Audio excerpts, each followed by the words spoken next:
All right, third graders, now we're going to talk about black and white. We've got to have those involved in our analyzing of the illustrations because they're so pivotal.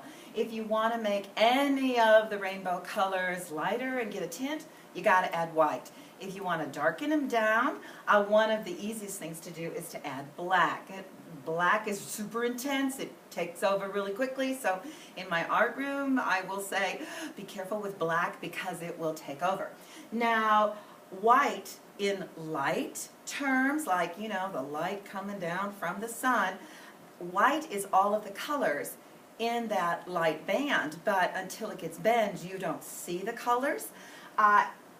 Conversely, in light terms, like coming down from the sun, people say black is the absence of all colors.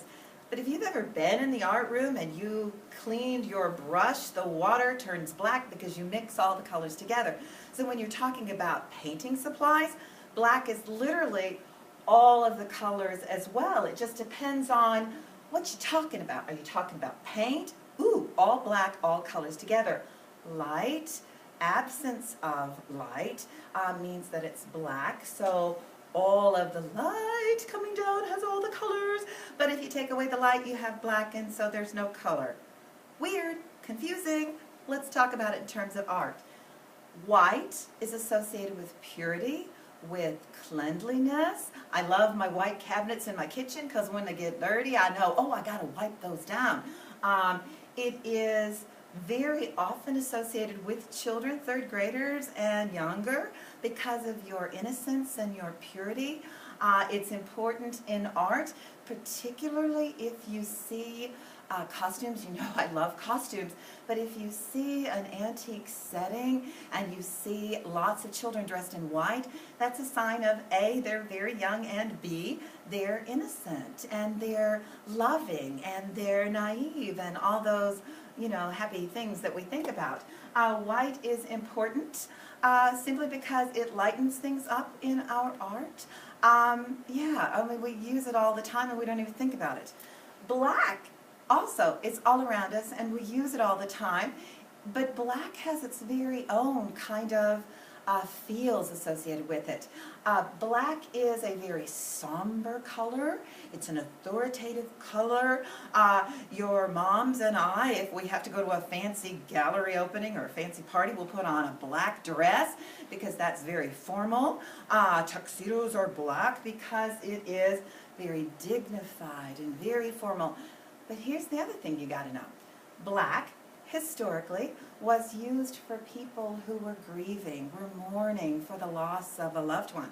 And so if you went to a funeral, you wore black. And then you wore black for a period of time afterwards while your heart was still heavy and hurting from the loss. And so for generation upon generation, including mine and including your teachers, black has been associated with death and with grieving and with mourning and all those things. So people are like, oh, black, I don't want that because it's like, ew. But no, it's also because there's no light involved in it. It's also very mysterious. I'll confess, I still don't like the dark at night because I don't know what's there. You instantly want to have a mood shift to mystery in your work. You darken everything down and suddenly it becomes mysterious, it becomes fearful potentially, it raises your anxiety. So black is, it's a really intense color, both emotionally and in your artwork. So black and white, you're going to use them and see them both. The other one I don't have down here is brown. Brown is kind of in the middle between the two of them. I should have put a brown on here. Brown is calm in a way that black is fearful.